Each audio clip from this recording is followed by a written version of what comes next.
الشیطان الرجیم بسم اللہ الرحمن الرحیم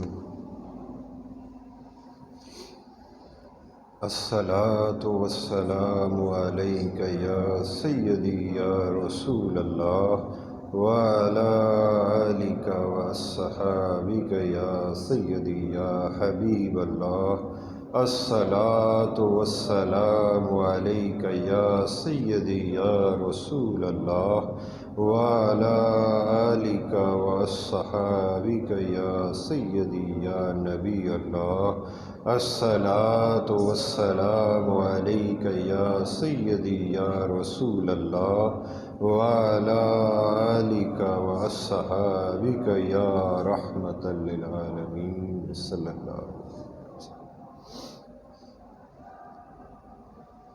تمام تعریفیں،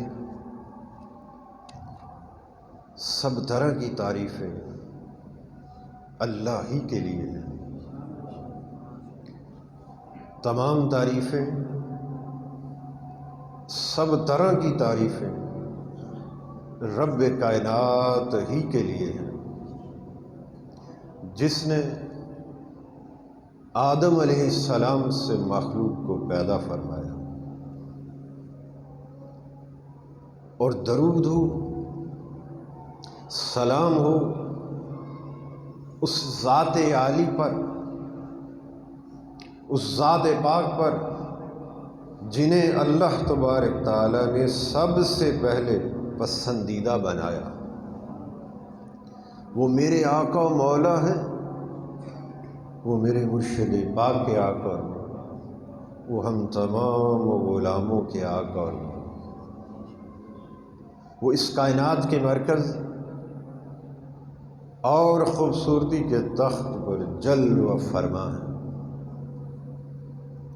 وہ تمام انبیاء علیہ السلام پر آخری مور ہے، وہ اول بھی ہے، وہ آخر بھی ہے، آپ ظاہر بھی ہیں باطن بھی۔ اے اللہ، وہ تیری ساری مخلوق میں، ساری کائنات میں، تیری خالقیت کے کل دائرے میں سب سے بہتر ہے۔ اے اللہ، ان پر ہمیشہ ہمیشہ درود السلام ہو۔ اے اللہ، ان پر ہمیشہ ہمیشہ درود السلام ہو۔ اللہ تبارک تعالیٰ کا بڑا کرم ہے، بڑا فضل ہے، اس کی خاص عنایات ہیں، خاص مہربانی ہے، بلکہ اس کا احسان عظیم ہے ہمارے وجود لطیف پر، ہمارے قلب و باطن پر، کہ اس نے ہمیں نبی اکرم صلی اللہ علیہ وآلہ وسلم کے صدقے سے، آپ کے گھرانے کی خیرات سے، اپنے مقبولوں کی بارگاہ میں اپنے ذکر کے واسطے جمع ہونے کی توفیق بخشی۔ اللہ تعالیٰ اس توفیق کو استقامت و دوام عطا فرمائے، اور جب تک ہماری زندگی باقی ہے، یہ سانس چل رہی ہے، دل دھڑک رہا ہے، ہمیں یوں ہی اپنا ذکر کرنے کی اور اپنے صالحین کے صف پر بیٹھنے کی توفیق عطا فرما دے، تاکہ جب اس زندگی سے ہمارا جانا ہو، اس سفلی کائنات سے ہمارا جانا ہو، اس فانی حیات کا خاتمہ ہو، تو ہمارا نام ان ذاکرین میں لکھ دیا جائے۔ جب کوئی بندہ ناقص ہو، کمزور ہو، طاقت نہ رکھتا ہو، مگر جب وہ طاقت والوں کی صف پر آ جاتا ہے، کاملوں کی صف پر آ جاتا ہے، تو پھر وہ ناقص نہیں کہلایا جاتا، وہ بھی کامل کر دیا جاتا۔ پھر اس ناقص کو نہیں دیکھا جاتا، اس کمزور کو نہیں دیکھا جاتا، پھر اس کی ذات کی طرف نہیں دیکھا جاتا، اس کی نسبت کی طرف دیکھا جاتا۔ یہ فلاں شخص ہے، اگر نسبت نہیں کسی ولی کامل کے در پر بیٹھنے والا نہیں، ان کی صف پر بیٹھنے والا نہیں، تو پھر کیا ہے، اس کی کمزوری کو بھی پکڑ لیا جاتا ہے اور اس کے ناقص پن سے بھی گرفت کر لی جاتی ہے۔ اب اگر ناقص بھی ہے، کمزور بھی ہے، ان جیسی عبادات بھی کرنے کے قابل نہیں، ان جیسی زہد و ورع کی کیفیات بھی اس کے من کے اندر نہیں، ویسی صفائی بھی نہیں، کچھ بھی نہیں، بس کمزور ناقص تھا، مگر اللہ کے بندوں سے محبت کرنے والا، ان کاملین کی صف پر بیٹھنے والا تھا، ان کے ساتھ مل کر اللہ کو یاد کرتا تھا، تو پھر فرمایا کہ اس ناقص کو نہیں دیکھا جائے گا، اس کی نسبت والے کو دیکھا جائے گا۔ تو ان کا ٹھکانہ پھر انہی کے ساتھ ہوگا۔ حدیث پاک کے اندر ہے، اللہ تعالیٰ کی خوشنودی کے واسطے، اللہ کی رضا کے واسطے تم اس دنیا کے اندر جس سے محبت رکھو گے، قیامت کے دن انہی کے ساتھ اٹھائے جاؤ۔ اب یہ جو اٹھایا جانا ہے،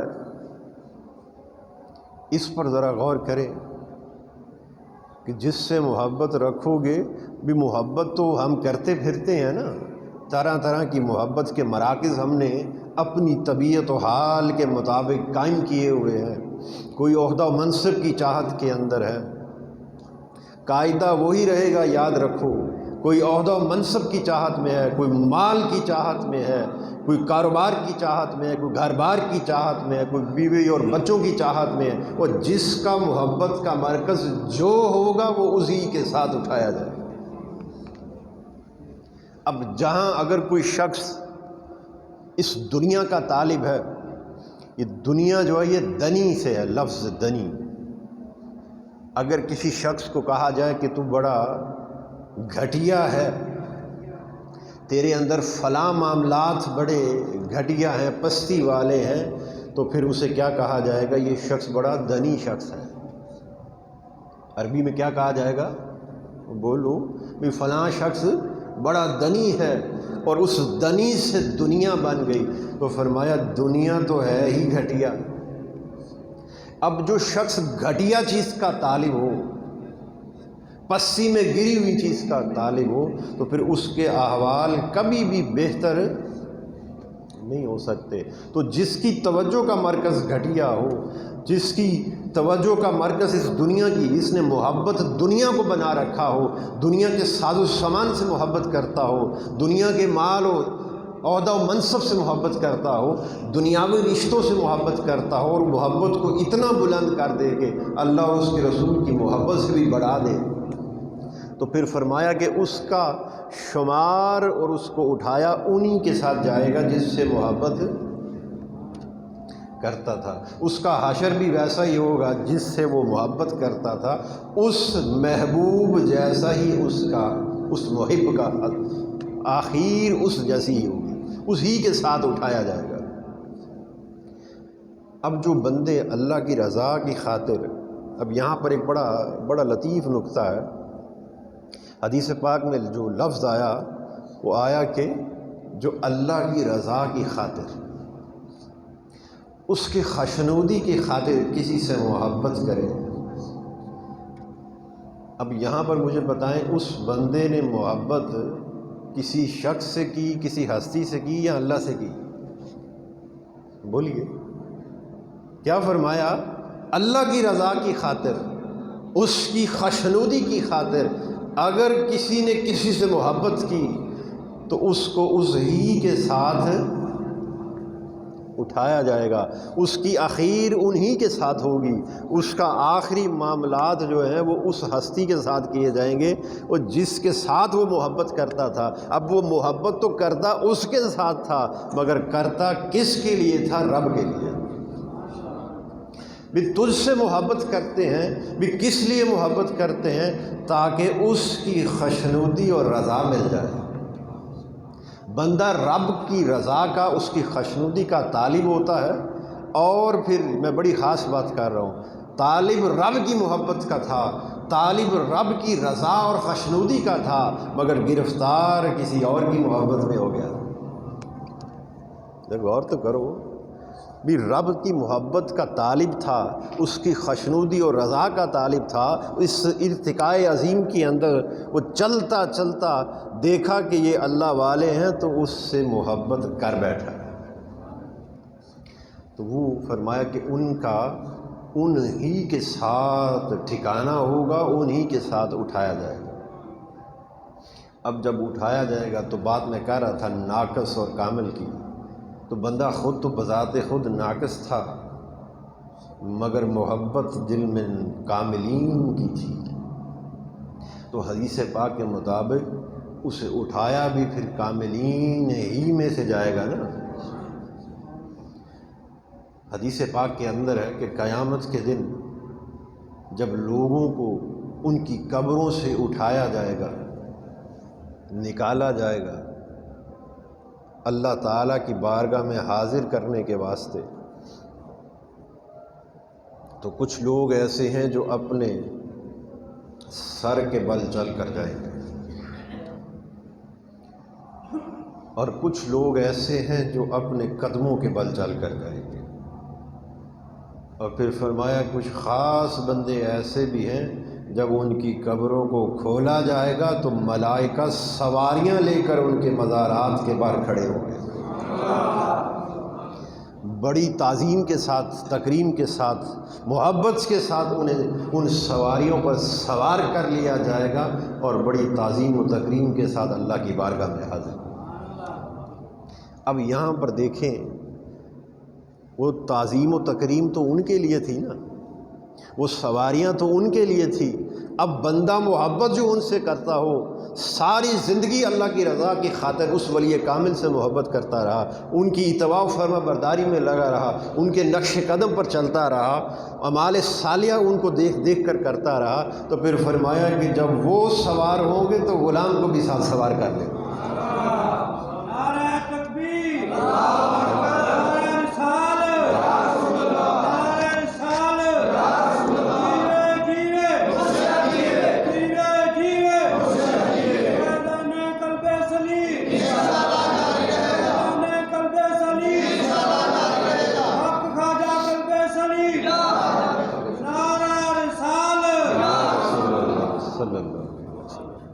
اب وہ سواری تو ان کے لیے آئی تھی، بولو نا، اور وہ سوار تو ان کو کیا گیا، مگر جب وہ جاتے ہوں کہ میں بڑی وجدانی بات کر رہا ہوں، اور یہ وجدان بھی جو مجھے ان کے وسیلے سے ملا، تو جب وہ جاتے ہوں گے تو کہتے ہوں گے ذرا ٹھہرو، اس کا رخ فلاں طرف تو موڑو، بھی فلاں طرف کیوں موڑ دیا جائے؟ کسی میں جرت نہیں ہوگی کہ یہ کہہ دے بھی ادھر کیوں موڑا جائے، آپ کو تو حکم ہے کہ بس لے آیا جائے، نہیں، فرمایا وہ سواریاں انہیں عطا ہوں گی، وہ ان سواریوں پر قادر ہوں گے، مالک ہوں گے، جدھر مرضی موڑ لیں۔ جیسے قرآن پاک فرقان حمید کے اندر ارشاد فرمایا انہیں چشمے عطا کر دیے جائیں گے، کافور کے چشمے نصیب ہوں گے، اور بولو فرمایا کہ نہیں، شراب طہور بھی لائی جائے گی، وہ کچھ شراب طہور پیتے ہوں گے جنت میں بیٹھ کر، اور کئیوں کو اس شراب طہور کی آمیزش کافور کے قطروں سے کی جائے گی، اور فرمایا کہ کچھ ایسے خاص ہوں گے وہ چند قطرے پیتے تھے، کچھ خاص ہوں گے وہ کافور کے براہ راست چشمے سے پیتے ہوں گے، اور پھر فرمایا ان سے بڑھ کر بھی کچھ خاص ہوں گے، اللہ والے ایسے بھی ہوں گے اپنے مرتبے کے لحاظ سے کہ وہ چشمے سے پیتے بھی ہوں گے، اور جس کی طرف اشارہ کریں گے چشمہ ان کی انگلی کے اشارے سے چل اٹھے گا۔ یہ قرآن پاک کے اندر ہے، نہر میں تبدیل ہوگا جب وہ اٹھ کر تشریف لے کر جائیں گے، چشمہ بھی ساتھ ساتھ چلتا ہوگا، اور جس کی طرف اشارہ کریں گے اس کو بھی سیراب کر دیں گے، تو وہ حکم دیں گے کہ ذرا ٹھہرو، اس طرف بھی ذرا سواری نو موڑ لو، بھی ادھر کیا ہے، ادھر میرا غلام رہتا ہے، اس کو بھی وہ فلاں شخص تھا جو میرے ساتھ دنیاوی زندگی میں محبت کرنے والا تھا، میرے ساتھ مل کر اللہ کا ذکر کرتا تھا، میرے ساتھ نماز ادا کرتا تھا، دیگر حلقہ ذکر قائم کرتا تھا، حلقہ درود قائم کرتا تھا، یہ ساری زندگی میرے ساتھ محبت میں اس کی گزر گئی، آؤ ذرا اسے بھی سواری میں سوار کر لیں۔ تو موت کے وقت بھی فرمایا وہ ساتھ ہوں گے، اسے اس ہی کے ساتھ اٹھایا جائے گا۔ فرمایا کہ جب اس کی روح قبض کی جائے گی تو مرشد سامنے ہوگا۔ قبر میں سوال ہوں گے، اور بولو تو صحیح، کیا خیال ہے؟ وہ سائیں نال ہوں گے۔ اب جس کا رہبر و رہنما ساتھ ہو، بولو اسے کیا پریشانی امتحان دینے میں؟ ہے کوئی پریشانی؟ پھر قبر سے جب برزخ سے آگے کی طرف بڑھے گا اس عالم حقیقت کی طرف، تو فرمایا جب ان کو قبروں سے نکالا جائے گا، سائیں پھر نال، سائیں اپنے ساتھ پھر اس محبت کرنے والے کو، یہ نسبت کا فیض ہے، وہ سوار کر لیں گے اور پھر اللہ تعالیٰ کی بارگاہ میں حاضر۔ اور پھر فرمایا کہ اللہ کی بارگاہ میں جب حاضر ہوں گے تو کچھ خاص بندے ایسے ہیں جنہیں نور کے منبر عطا ہوں گے۔ جیسے ہم یہاں پر ابھی تھوڑی دیر پہلے اپنے دربار شریف پر بھی ذکر کیا، یہاں پر بھی ذکر خفی کیا، میں وقت اگر بچا تو اس کی مناسبت سے مختصر سا ذکر خفی کے اوپر آج سوچا تھا کہ بڑا عرصہ بیت گیا اور ہمیں ہمارے قلوب کو زنگ لگ چکا ہے، ہمیں پتہ ہی نہیں کہ ذکر کہتے کس کو ہیں۔ تو آج اللہ تعالیٰ کی طرف سے توفیق مل گئی کہ ذکر بھی خود کرایا، اور جی چاہتا تھا بتاؤں کہ خفی ذکر کہتے کس کو ہیں۔ اتنے عرصے سے جب سے سائیاں نال جدا ہوئے ہیں کر دے کی رہے ہیں، آج وہ پتہ تو چلے نا کہ ذکر خفی ہے کیا اور انسان اس سے کہاں تک پہنچ جاتا ہے۔ اس کے اندر اگر انسان کامل ہو جائے تو پھر کہاں تک پہنچتا ہے۔ تو فرمایا کہ جس طرح ہم نے اب ذکر کیا، یہاں پر ذکر خفی بھی کیا اور لسانی بھی کیا، دونوں ذکر کو کیا بھی اور پھر ہم نے یکجا بھی کر دیا۔ تو فرمایا کہ جب قیامت کے دن کچھ لوگ ایسے ہوں گے کہ ان کے غلمان، یہ حدیث مبارکہ ہے، ان کے غلمان ان کے ساتھ ساتھ چلتے ہوں گے، ان کے بیٹھنے کا سامان لیے ہوئے، جہاں وہ بیٹھنا چاہیں گے وہ سامان رکھ دیا جائے گا اور وہ اس پر تشریف فرما ہوں گے۔ کئیوں کو نور کے منبر عطا کیے جائیں گے، وہ نور کے منبروں پر بیٹھے ہوں گے، کئی سونے کے منبروں پر بیٹھے ہوں گے، کئی موتی کے ٹیلوں پر بیٹھے ہوں گے، نور کے منبروں پر بیٹھے ہوں گے، سونے کے منبروں پر بیٹھے ہوں گے، اور بیٹھ کر بڑی تعظیم کے ساتھ، اب اسے اس کی مطابقت کے ساتھ اگر تطبیق کرتے ہوئے اس کو دیکھیں، اس فرمان کو اور اس فرمان کو، وہ نور کی سواریوں پر سوار ہو کر آئیں گے اور نور کے منبروں پر بیٹھ جائیں گے۔ اور غلام قبر سے نکلا تو ساتھ سواری پر بھی ساتھ، اور جب وہاں بیٹھنے کا وقت آئے گا تو پھر وہ وہاں بیٹھ بھی ساتھ ہی جائے گا، اسے کوئی شے جدا نہیں کرے گی، انہیں ان کی رفاقت دائمی نصیب ہو جائے گی، اور کوئی بھی انہیں ان سے جدا نہیں کر سکے گا۔ بھی کیوں نہیں کر سکے گا؟ فرمایا انہیں نور کے منبر کیوں عطا کیے گئے، موتی کے ٹیلے کیوں عطا کیے گئے، سونے کے منبر کیوں عطا کیے گئے، یہ ساری انہیں تعظیم و تکریم سے کیوں نوازا گیا؟ بھی فرمایا کہ وہ دنیا کے اندر دور دراز علاقوں سے اکٹھے ہوتے تھے ایک مقام پر، یہ حدیث پاک ہے، انہیں ایسی فضیلت سے کیوں نوازا گیا، ایسی فضیلت سے کیوں انہیں نوازا گیا، اس کی ذرا غور تو کرو، کیونکہ وہ دنیا میں دور دراز علاقوں سے، قصبوں سے، گاؤں سے آ کر اکٹھے ہوتے تھے ایک مقام خاص پر۔ اب آپ اپنے احوال پر غور کر لیں، کوئی کہاں سے آیا ہے، کوئی کہاں سے، کوئی قصور سے آیا ہے، بولو کہیں نہ کہیں سے آئے ہو کہ نہیں؟ کوئی آپس میں رشتہ داریاں تھیں، کوئی دوستیاں تھیں، کوئی دنیاوی مقصد تھا؟ نہیں، دور دراز علاقوں سے آ کر اکٹھے کیوں ہوئے؟ اس کے ذکر کے واسطے، اللہ کے ذکر نے آپ کو یہاں اکٹھا کیا ہے۔ تو فرمایا جو لوگ دنیا میں میرے ذکر کے واسطے دور دراز علاقوں سے آ کر ایک مقام خاص پر یکجا ہو کر مجھے پکارا کرتے ہیں، انہیں پھر میں نور کے منبر عطا کروں گا۔ وہ نور کے ممبروں پر بیٹھے ہوں گے، نور کی سواریاں انہیں نصیب ہوں گی، غلمان ساتھ ساتھ چلتے ہوں گے، اور انہیں کوئی شے بھی ان سے جدا نہ کرے، کیونکہ یہ دنیا میں بھی اکٹھے مجھے پکارتے تھے۔ اب غلام تو ناقص تھی نا، غلام ناقص تھا، مگر اللہ کی یاد کے واسطے، اس کی خوشنودی کے واسطے ان کاملوں کی صف پر آ کر جمعے کے روز بیٹھا کرتا تھا۔ تو فرمایا کہ جب وہ خود تو گناہ گار تھا، ناقص تھا، ان جیسی قوت نہیں رکھتا تھا، ان جیسی زہد و ورع کی کیفیات بھی نہ تھی، ان جیسی عبادات و تسبیحات بھی اس کے بس میں نہیں تھی، مگر محبت ضرور تھی، اور وہ محبت، وہ اللہ کی خوشنودی، اللہ کا ذکر اسے اکٹھا کر دیا کرتا تھا۔ تو وہ دنیاوی زندگی میں اکٹھے تھے، تو اب یہاں بھی ساتھ ہوں گے، انہیں کوئی بھی ان کے سائیں سے جدا نہیں کر سکتا۔ میں اس سے قبل بھی اس کے اوپر بات کر چکا، اور بڑے دلائل کے ساتھ، علمی جہد کے ساتھ بات کر چکا، کہ جب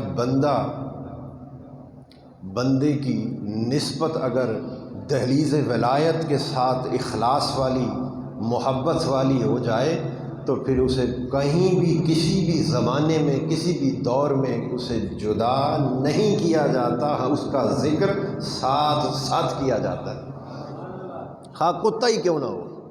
ہم تو پھر انسان ہیں، بولو، ہم تو کلمہ گو انسان ہیں، حضور کی امتی ہیں، ہمارا شمار کہاں تک ہوگا۔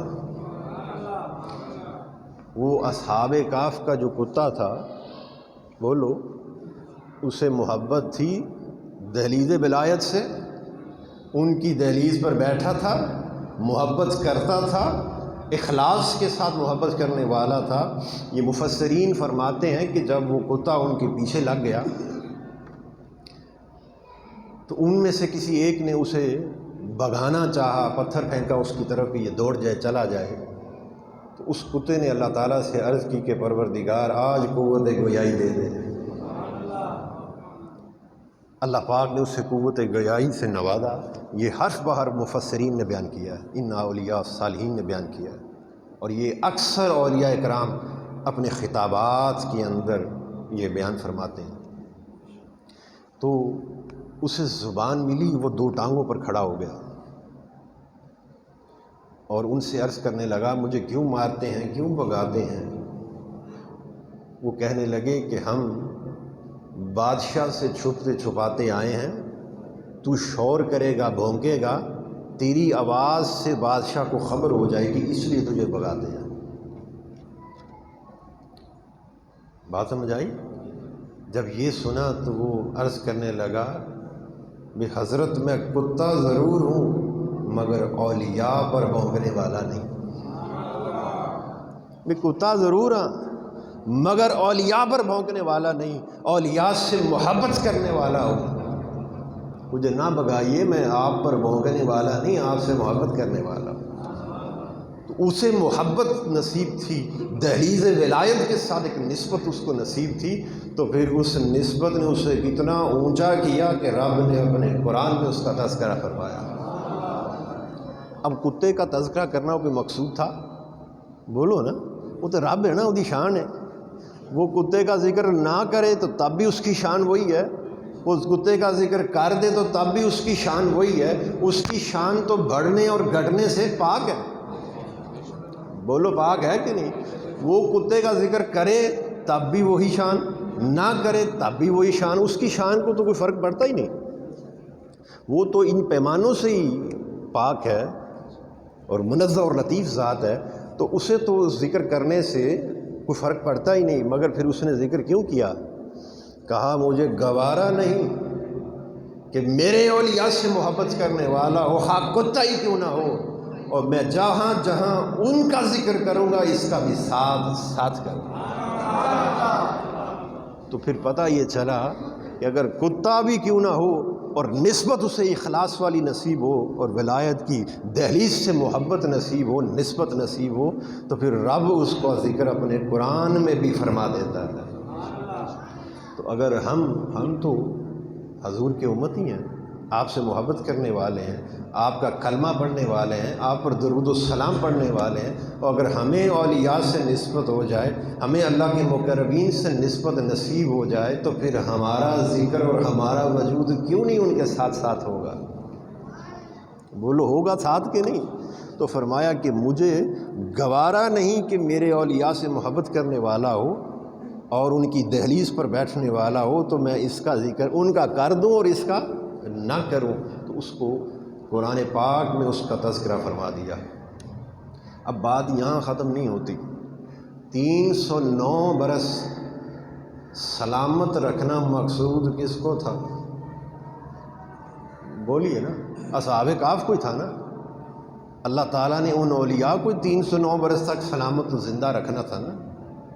بولو، ان کے کپڑوں کو تو نہیں رکھنا تھا کہ کپڑوں کو رکھنا تھا؟ مقصود کپڑوں کو زندہ رکھنا تو نہیں تھا، ان کے لباس کو سلامت رکھنا تو نہیں تھا، مقصود تو ان کو سلامت رکھنا تھا۔ اور 309 برس بیت جائیں تو انسان کے کپڑے تو بچتے ہی نہیں ہیں۔ کپڑا بچتا ہے؟ وہ تو گل سڑ جاتا ہے۔ تو پتہ یہ چلا کہ وہ کپڑا عام کپڑا نہیں تھا، اولیاء کے ساتھ نسبت والا تھا۔ بولو، نسبت والا تھا۔ قرآن کی نص سے بات کر رہا ہوں۔ جب انہیں اٹھایا گیا، بیدار کیا گیا، تو ان میں سے سوال کیا ایک نے کہ یہاں ہم کتنی دیر رہے ہیں؟ بولے، جب یہ سوال، یہ قرآن پاک کی من ترجمہ بتا رہا ہوں، سوال کیا یہاں ہم کتنی دیر رہے ہیں؟ تو آپ سے اگر کوئی پوچھے بھی یار تم یہاں کتنی دیر رہے ہو، تو آپ کیا کریں گے؟ سب سے پہلے اپنے ارد گرد دیکھیں گے، ایسا ہی ہے، اپنے کپڑوں کو دیکھیں گے، ایسا ہی ہے نا، اور اپنے آپ کے ارد گرد دیکھنے کے بعد ہی جواب دیں گے نا۔ تو اس جواب دینے والے نے کیا جواب دیا تھا؟ ایک دن یا اس کا بھی کچھ حصہ۔ اس کا کیا مطلب ہے؟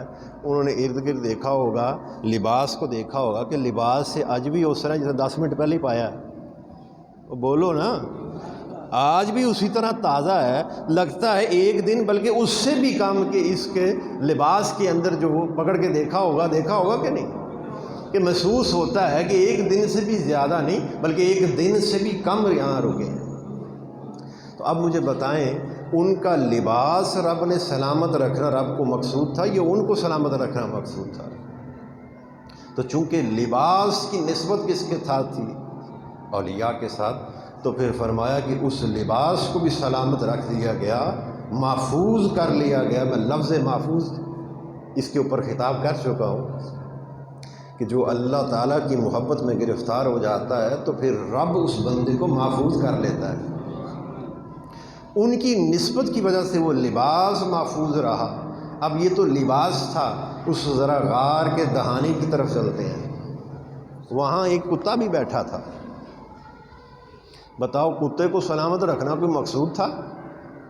بولیں، مقصود تو ان اولیاء کو سلامت رکھنا تھا، اور کتا سلامت کیسے رہا؟ یہ مفسرین فرماتے ہیں کہ 6 ماہ کے بعد اللہ تعالیٰ ان کی کروٹیں بدلا دیتا تھا۔ کن کی کروٹیں بدلاتا تھا؟ بولو، ان اولیاء کی۔ اور سلامت رکھنا مقصود کن کو تھا؟ ان اولیاء کو۔ وہ فرماتے ہیں کہ جب ان اولیاء کی کروٹ بدلتی، باہر کتے کی خود بخود بدل جاتی۔ اب اس کتے کی کیوں بدلتی؟ تو فرمایا کہ مجھے یہ گوارا نہیں کہ کتا ہی کیوں نہ ہو مگر ان سے محبت اور نسبت والا ہے، ان کی دہلیز پر آ کر بیٹھ گیا ہے، جو لطف و کرم ان پر ہوگا اس کا حصہ اسے بھی دیا جائے گا۔ اور اگر ہم اولیاء کے مزارات پر آ جائیں، بولو، اللہ والوں سے محبت کریں، ان کے دربار پر آ جائیں، وہاں بیٹھ کر اللہ کو یاد کریں، وہ جو لذتیں انہیں مل رہی ہیں حصہ ہمیں کیوں نہ ملے گا؟ فرمایا کہ ان کے در پر کوئی آ جائے تو پھر اسے محروم نہیں کیا جاتا، اسے بھی اس فیض کا حصہ دے دیا جاتا ہے، کیونکہ اسے اس کے وجود سے دیکھا نہیں جاتا، اس کی نسبت سے دیکھا جاتا ہے۔ اس کے ساتھ میزبانی اس کے اپنے وجود سے نہیں کی جاتی، اس کے ساتھ میزبانی ان نسبت والوں سے کی جاتی ہے۔ تو جیسا ان نسبت والوں کے ساتھ اس کا ایک رشتہ ہوگا، تو پھر انسان اگر اولیاء سے اور دہلیز ولایت سے انسان کی نسبت اخلاص والی، محبت والی، خدمت والی، خالص ہو جائے، پاک ہو جائے، ریاکاری سے پاک ہو جائے، ہر قسم کے نقص سے پاک ہو جائے، رذائل نفس سے پاک ہو جائے، تو پھر فرمایا اسے اس دنیا میں بھی، قبر میں بھی، برزخ میں بھی، حتیٰ کہ روز محشر بھی، جنت میں بھی وہ ان کے ساتھ رہتا ہے، کوئی جدا نہیں کر سکتا۔ وہ غلام کی وہ نسبت کے اندر اتنی طاقت پیدا ہو جاتی ہے، کیونکہ وہ محبت والی نسبت تھی، اللہ کی رضا اور خوشنودی والی۔ وہ اللہ تعالیٰ کی محبت میں گرفتار تھا تو ان کے ساتھ جڑ گیا نا، اللہ کی تلاش میں نکلا تھا تو اس ارتقاء عظیم میں وہ ان کے ساتھ جڑ گیا۔ تو پھر فرمایا جو میری لقاء کی خاطر، میری رضا کی خاطر کسی سے محبت کرتے ہیں، کسی سے جڑ جاتے ہیں، تو وہ ہمیشہ سلامت رہتے ہیں، ان کی قبریں بھی زندہ رہتی ہیں، حتیٰ کہ ان کی قبریں بھی فیض بخشتی ہیں۔ میں ہر خطاب کے اندر اکثر جب مثال دیتا ہوں تو میں حضرت داتا گنج بخش رحمۃ اللہ علیہ کی مثال دیتا ہوں۔ اولیاء تو اور بھی بہت ہیں، اس سارے کے سارے اس کی رحمت کی دلہن ہی ہے نا۔ بولو، فرمایا کہ اولیاء میری رحمت کی دلہن ہے، ان تک ماں سوائے ان کے محرم کے کسی کی رسائی نہیں۔ بڑی خاص بات ہے۔ تو اولیاء تو اور بھی ہیں، میں حضرت داتا گنج بخش رحمۃ اللہ علیہ کی مثال کیوں دیتا ہوں؟ کیونکہ ہمارے مرشد پاک رحمۃ اللہ علیہ فرماتے تھے کہ حضرت داتا گنج بخش رحمۃ اللہ علیہ آپ سے بڑی محبت کرتے ہیں، ایک خاص نسبت سی میرے مرشد پاک کو آپ سے حاصل تھی، اور آپ بڑی محبت، بڑی شفقت فرمایا کرتے تھے۔ اور ہمارے دادا مرشد حضرت خواجہ سید احمد شاہ صاحب رحمۃ اللہ علیہ، آپ اپنی ظاہری حیات میں داتا سرکار رحمۃ اللہ علیہ کے نائب تھے۔ بات سمجھ آ گئی؟ یہ مختصر سی بتا رہا ہوں کہ میں ہر مثال ادھر ہی کیوں موڑتا ہوں، کیونکہ وہاں سے ایک خاص نسبت، ایک خاص فیض کا چشمہ جاری ہے اور عطا ہے۔ تو آپ کی قبر پاک 900 کم و بیش 1000 سال ہو چکے، آپ کو پردہ فرمائے آج بھی زندہ ہے اور فیض دیتی ہے کہ؟ تو جو اللہ تعالیٰ کی محبت میں گرفتار ہو جاتے ہیں اور اس کی محبت میں زندگی بسر کرتے ہیں، وہ دنیا سے چلے بھی جائیں تو ان کی قبریں بھی زندہ رہتی ہیں، ان کی قبریں بھی حکومت کرتی ہیں۔ یہ انگریز جب بر صغیر پاک و ہند کے اندر قابض تھا اور جب یہاں سے جانے لگا، میں وہ آخری بات کہہ رہا ہوں، حضرت خواجہ معی الدین چشتی رحمۃ اللہ علیہ آپ کے بڑا ماننے والا تھا، انگریز ہو کر بھی آپ کو بڑا مانتا تھا۔ تو کسی نے سوال کیا کہ آپ نے اتنا عرصہ اس علاقے کے اندر حکومت کی ہے، تو اس کے بارے میں کچھ سوال کرنا تھا اس بندے نے۔ تبھی اتنا ہی کہا کہ آپ نے یہاں اتنا عرصہ بیت گیا اور وہاں پر حکومت کی۔ اس نے کہا حکومت ہم نے نہیں کی، وہ انگریز کہتا ہے، حکومت تو ہم نے دیکھا کہ وہاں ایک قبر ہے جو حکومت کرتی ہے، اس قبر تے جا کے بندہ جو کہندا ہے وہ ہو جاتا ہے۔ اور وہ قبر کس کی تھی؟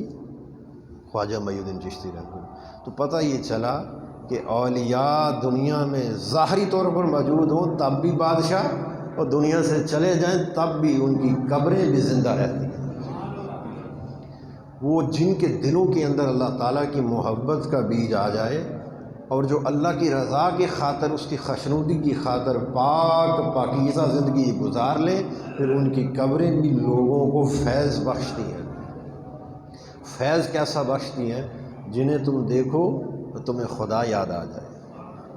کسی صاحب مزار کے پاس سے گزریں اور جی کرے کہ تھوڑی دیر فاتحہ کر لیں، تو آپ نے جو آ کر فاتحہ کی، مجھے بتائیں اس فاتحہ کی توفیق آپ کو براہ راست ملی؟ سوچیں نا، آپ نے یہاں پر آ کر فاتحہ کی، درود پاک پڑھا، قرآن پاک کی تلاوت کی، اللہ کا ذکر کیا، یہ آپ کو توفیق ان کی وجہ سے ملی۔